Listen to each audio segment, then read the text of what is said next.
इफिसियों 4 वचन 27 अगर आयत को पढ़ें तो उसमें सीधा सीधा लिखा है कि शैतान की हर चालाकी से सावधान रहें। उसमें लिखा है कि शैतान को अवसर नहीं देना है और ना शैतान को अवसर दो, उसे अवसर नहीं दें। अगर आप एक मसीही हैं या एक मसीही बनने वाले हैं तो शैतान को अवसर नहीं दें इन तरीकों से जो परमेश्वर आपको सिखा रहा है, क्योंकि वो आपकी लाइफ में आएगा, आपके स्वास्थ्य को, अच्छे स्वास्थ्य को खराब बना देगा, आपके आदत को बुरा आदत कर देगा, आपके परिवार से शांति को छीन लेगा, आपके घरानों से धन दौलत को छीन लेगा, आपको कंगालीपन की दशा देने वाला होता है शैतान, याद रखना। और इसलिए यहां पर लिखा है कि उसे मौका नहीं दो, उसे अवसर नहीं दो, शैतान को मौका मत दो। अपनी आत्मिक संपन्नता को बरकरार रखो। मत्ती अध्याय 4 वचन 8 से लेकर के 10 तक हम पढ़ेंगे आपके साथ। हमारे साथ उसे पढ़ने का फिर से प्रयास करिए। देखिए क्या कहता है वो। हालेलुया। और लिखा है, शैतान उसे एक बहुत ऊंचे पहाड़ पर ले गया, सारे जगत का राज्य और उसका वैभव दिखाया। वैभव वो दिखा रहा है कि सब कुछ मेरे हाथ में दिया गया है, धन दौलत मेरे हाथ में दिया गया है। आगे पढ़िएगा। और फिर वहां पर लिखा गया, उसने कहा यदि तो गिरकर मुझे प्रणाम करे। शैतान को प्रणाम करे मतलब शैतान के स्वभाव को प्रणाम करना, उसके स्वभाव को अपने अंदर लेना। इसका मतलब यही होता है, यदि तू मुझे गिरकर प्रणाम करे तो मैं यह सब कुछ तुझे दे दूंगा। जब ऐसा शैतान ने कहा तब प्रभु ने क्या कहा, वहां दिखाइए। यीशु ने कहा, हे शैतान दूर हो जा। क्या कहा प्रभु ने? हे शैतान दूर हो जा, क्योंकि लिखा है तू प्रभु अपने परमेश्वर को प्रणाम कर और केवल उसी की उपासना कर। आमीन। आगे आइए, आगे आइए। फिर उसके बाद लिखा, तब शैतान उसके पास से चला गया।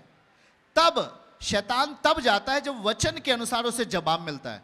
तब वो चला गया और देखो स्वर्गदूत आकर उसकी सेवा करने लगे। मतलब परमेश्वर की महिमा आपके निकट आ गई। आमीन कहिए आप। बोलिए, परमेश्वर की महिमा सही जवाब देने के कारण उस यीशु के निकट आ गई। एक बार नोट करो किस तरीके से परमेश्वर ने क्या कहा वहां पर, जवाब कैसे दिया प्रभु ने। लिखा है, एक बात देखो क्या कह रहा है वो, मुझे प्रणाम कर। मतलब आप बुराई को प्रणाम करें, व्यभिचार को प्रणाम करें, नशे को प्रणाम करें, गुनाह को प्रणाम करें, गंदी लत को प्रणाम करें। मतलब उसके साथ आप अपने आप को दे दें। शैतान कह रहा मुझे प्रणाम कर तो मैं तुझे सारी चीजें दे दूंगा। कितनी चतुराई से वो आपसे बात कर रहा है और आपको समझ में आता नहीं है। आप किसी गंदे स्वभाव को प्रणाम करेंगे, गंदा स्वभाव आपके अंदर आ जाएगा। आप व्यभिचार को समर्थन करेंगे, व्यभिचार आपके परिवार में होने लगेगा। बुराई आप शुरू करेंगे, बुराई आपके घर से कभी खत्म नहीं होगी। ये सब लिखी बात है। आप गुनाह को प्रणाम कर रहे हैं, आप शैतान को प्रणाम कर रहे हैं। शैतान कहता है कि मुझे प्रणाम कर, मतलब मेरे स्वभाव को प्रणाम कर, मेरे स्वभाव को अपने अंदर ले ले। लेकिन प्रभु ने क्या कहा? पहला शब्द, हे शैतान दूर हो जा। बोल के बताइए क्या कहा? तू प्रभु अपने परमेश्वर को क्या कर? प्रणाम कर। जाकर परमेश्वर को प्रणाम कर और उसी की उपासना कर। आमीन बोले यहां पर। यदि शैतान को आप प्रणाम करते हैं तो शैतान का नेचर आप में आ जाएगा। हत्या किसका नेचर है? बाइबल के अनुसार हत्या करना किसका नेचर है? व्यभिचार करवाना किसका नेचर है? किसका चरित्र है? वो उसी को कह रहा है कि प्रणाम करें। जब आप पाप को प्रणाम करेंगे, पाप आपके अंदर आएगा कि नहीं आएगा? जब आप नशे को प्रणाम करेंगे, नशा आपके अंदर आएगा कि नहीं आएगा? यही होता है। अपने आप को झांको एक बार, आप क्या कर रहे हो? किसको प्रणाम कर रहे हो? आप पाप को प्रणाम कर रहे हो, मतलब आप शैतान को प्रणाम कर रहे हो या परमेश्वर को? जिसे आप प्रणाम करेंगे वो आपके अंदर आ जाएगा। आप उसकी बातों को अपने अंदर ले लेते हो। जब आप कहते हो हाँ ये पाप ठीक है, वो पाप आपके अंदर भी आएगा। जब आप कहते हो ये बुराई ठीक है, वो बुराई आपके अंदर आएगी। जब आप कहते हो ये गुनाह, ये व्यभिचार ठीक है, वो आपके अंदर आ जाएगा, आपके परिवार में घटने लगेगा। और इसीलिए प्रभु ने वहां पर उसे डांटा शैतान को और कहा, हे शैतान दूर हो जा। वो अपना परिचय देता है, मेरे पास सब कुछ है, मुझे प्रणाम करो, धन है, दौलत है, ऐसो है, आराम है, मेरे पास सब कुछ है, मुझे प्रणाम करो, मैं तुझे सब कुछ दे दूंगा। प्रभु ने कहा, ए शैतान इधर से गेट आउट हो, मुझे अपनी मेहनत से कमाना है, चोरी से नहीं। मुझे पवित्रताई का जीवन जी करके अपने जीवन को जीना है, अशुद्धता में नहीं। शैतान आपके पास से चला जाएगा। सुने, उसे हराने के लिए आपको वचन की जरूरत है। अपने हाथों में वचन लीजिए, अपने हाथों में वचन, पवित्र शास्त्र लेना है। बोले, इस वचन से शैतान हारता है। आमीन।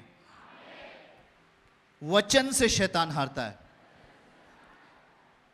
किससे हारेगा? इसलिए इफिसियों अध्याय 5 वचन 10 नोट करना जल्दी से, या आप उसे स्मरण रखें।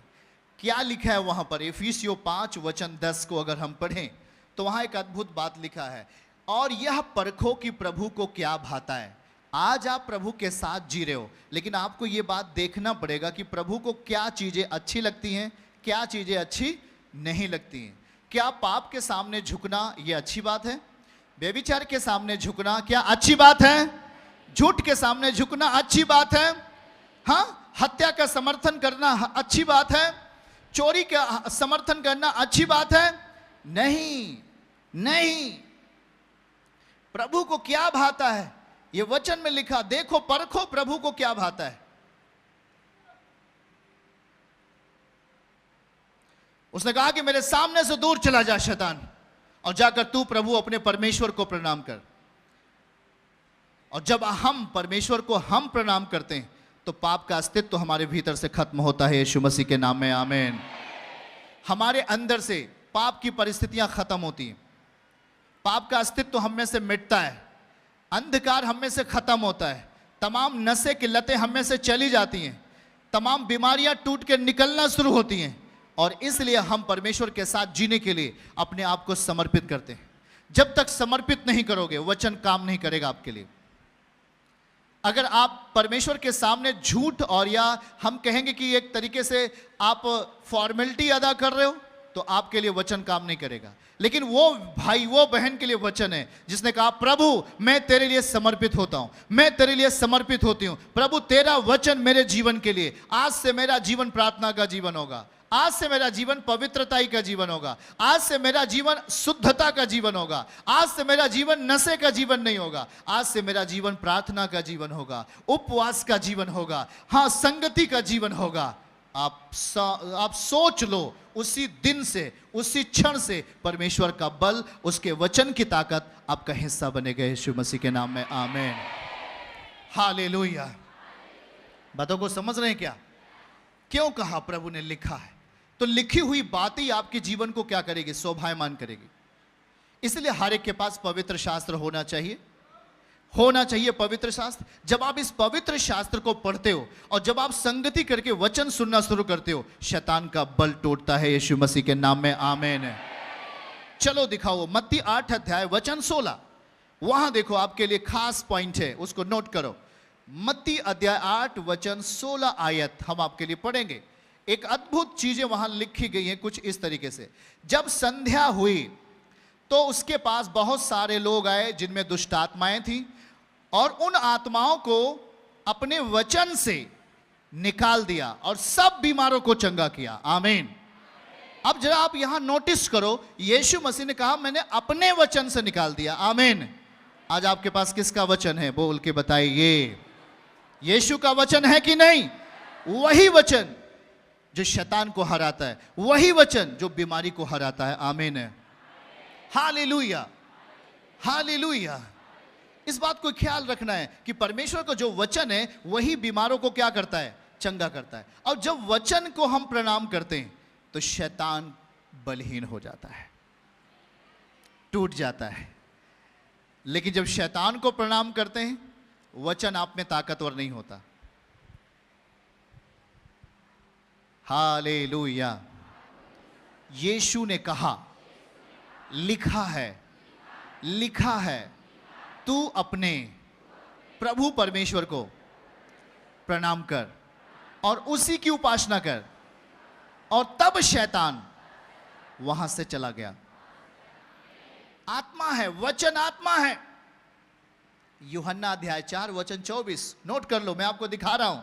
और वहां पर लिखा कुछ ऐसे है, जब आप यूहन्ना किताब पढ़ेंगे 4 अध्याय वचन 24 में जाइएगा, हमारे साथ नोटिस करें। मैं कह रहा हूं, आप महान बनने वाले यीशु मसीह के नाम में। परमेश्वर आत्मा है। क्या लिखा है वचन में? बोलो परमेश्वर। सभी लोग बोलो परमेश्वर क्या है? क्या है? अब इतना मालूम हो गया परमेश्वर कौन है। चलिए यूहन्ना रचित सुसमाचार पहला अध्याय आइए। अब आपको समझ में आएगा कि वचन क्या है। परमेश्वर आत्मा है। अब यूहन्ना रचित सुसमाचार पहला अध्याय से, आदि में वचन था। हमारे साथ पढ़िए सब जन, आदि में। जुबान से बोले, आदि में वचन था और वचन परमेश्वर के साथ था। वचन परमेश्वर के साथ था। वचन किसके साथ था? वचन किसके साथ था? और वचन परमेश्वर था।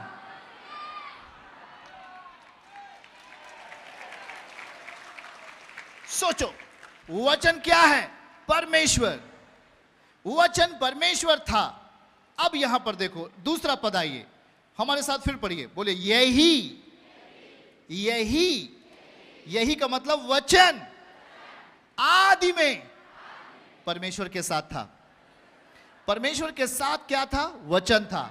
ओके, 3 में आइए और फिर हमारे साथ पढ़िए। बोले सब कुछ उसी के द्वारा, वचन के द्वारा उत्पन्न हुआ।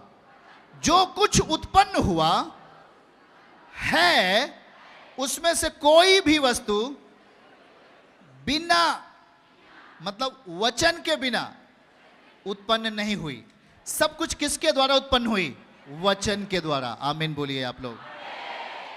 अब आपको यह समझ में आ गया कि वचन कौन है? परमेश्वर है।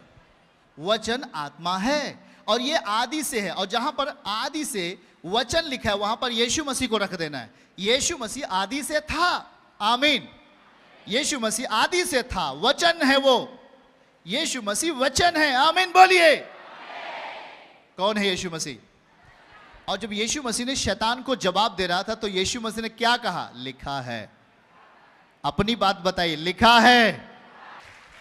आपका जब आत्मिक बल बढ़ता जाएगा, आपकी जुबान भी उतनी शक्तिशाली रहेगी। इसलिए अपनी जुबान को सुरक्षित रखा करो, ठीक है? जहां बोलना है वहीं बोलना, जहां नहीं बोलना है हट जाओ, क्योंकि आपकी जुबान बहुतों के लिए आशीर्वाद बनता है। आमीन। समझ रहे हैं कि नहीं? बातों को समझ गए कि नहीं?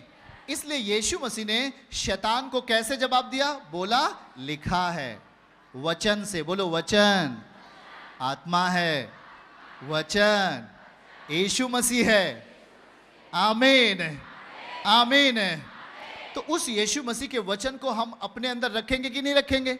और जब उस पर विश्वास करेंगे और जवाब देंगे, शैतान आपके पास से चला जाएगा।